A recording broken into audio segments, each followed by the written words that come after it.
জীবনটাকে যদি এডিট করা যেত তাহলে অনেক কিছুই আমরা জীবন থেকে বাদ দিতে পারতাম। তাহলে হয়তো জীবনটা এই সুন্দর করে এডিট করা ভিডিওর মতো হতো। আমরা সারাদিন যত কাজ করি, সারাদিন ধরে যেগুলো করি, সেটা কেটে কুটে 3 মিনিটের ভিতরে ঢুকাই। তাহলে বোঝেন আমরা মানুষ হিসাবে আমাদের প্রতিটা মুহূর্তে, প্রতিটা পদক্ষেপে কতগুলো আবর্জনা আমরা করে থাকি একটা কাজ করতে যেয়ে। এই আবর্জনাগুলো করি বিধায় আমাদের কাজগুলো এত নিখুঁত এবং সুন্দর হয়। একদিনে আমরা কিন্তু এগুলো শিখিনি, সময়ের পরিপ্রেক্ষিতে বিভিন্ন সময় আমরা ঠেকে ঠুকে কাজ শিখেছি, আর এভাবেই চলছে।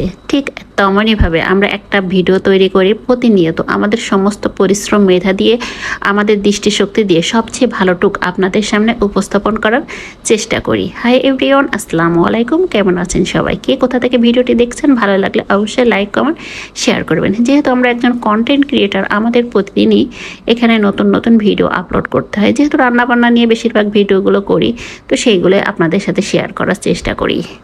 প্রতিদিন ভোর হয়, সূর্য ওঠে, আর আমাদের কাজ শুরু হয়। আমরা যেহেতু গৃহিণী, আমাদের রান্নাঘরের কাজটাই মূল কাজ। এভাবেই আমাদের জীবনটা চলতে থাকে। সকালের খাবার দাবার থাকে, সকালে ভর্তা, ভাজি, এগুলোই চলে। তো করছিলাম ডিম ভাজি, করছিলাম ভর্তা, করছিলাম কাঁকরোল ভাজি, করছিলাম। এদিকে বাচ্চারা খেলছিল, তাবিয়ার বাবা মিষ্টি নিয়ে আসছিল, তো তাবিয়াকে আবার বেড়ে দিচ্ছিলাম। আবার তাবিয়ার ভাইয়া শাপলা ফুল তুলে নিয়ে আসছিল, সেগুলো নিয়ে তাবিয়ার সাথে খুনসুটি করছিলাম। এভাবেই যায়। এরাই হলো আমাদের বিনোদন। যাই করেন আর তাই করেন, বাচ্চারা যত ভালো থাকবে, হাসি খুশি থাকবে, আমরা মারা তত ভালো থাকবো। এটাই, ওদেরকে নিয়েই আমাদের জীবন। যাই হোক তাই হোক, এবার দুপুরে রান্নায় চলে আসি। আমি পাঙ্গাস মাছ রান্না করব, তাই জন্য লবণ, মরিচ, হলুদ মাখিয়ে আগে রাখছিলাম। তারপর গরম তেলের উপরে দিয়ে ভেজে নিচ্ছি পাঙ্গাস মাছ। এটা খুবই জনপ্রিয়, বাঙালির ইলিশ বলা হয়, কিন্তু এখন আর সস্তা না, হাতের লাগালে নেই। তারপর আবার দারাজ থেকে আমাদের একটা পার্সেল আসলো। এখানে একটা দোলনা আসলো। আমার মেয়ে কিছুদিন ধরে খুব দোলনার জন্য বায়না করতেছিল। তারপর তাবিয়ার বাবা সেটা সেট করে দিল। তার ভাইয়াই উঠে পোজ দিচ্ছিল বসে বসে, বলছে আমাকে কেমন লাগছে দেখো। আমি আবার রান্না করতেছিলাম, মাছ ভাজতে ভাজতে আসছিলাম। তারপর যে রান্নার বাকি অংশটা কমপ্লিট করলাম আর কি। তো দেখেন, মাছ ভোনার জন্য মশলাগুলোকে ভালো করে ভুনা করে নিতে হয়, তো করে নিয়েছি। তারপর ভাজা মাছগুলোকে দিয়ে দিলাম। এভাবেই আমি রান্না করি। তারপর পরিমাণ মতো পানি দিয়ে ঢাকা দিয়ে রেখে দেবো। অল্প আছেই মাছ ভোনাটা বেশি মজা হয়, পানি এখানে অল্প অ্যাড করতে হয়, আর অল্প আছে রেখে দিলেই খুব সুন্দরভাবে মাছটা রান্না হয়ে যায়।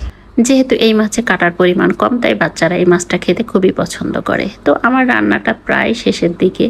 তো সবাই বলবেন কমেন্টসে কে কে এই মাছ খেতে পছন্দ করেন। আবার অনেকে আবার বমিও করতে পারেন যারা পছন্দ করেন না। আমিও তেমন একটা পছন্দ করি না, কিন্তু আমার হাজব্যান্ড খুবই পছন্দ করে, যার জন্য সে বড় একটা পাঙ্গাস মাছ কিনে নিয়ে আসছে, আর আমি রান্না করে দিচ্ছি।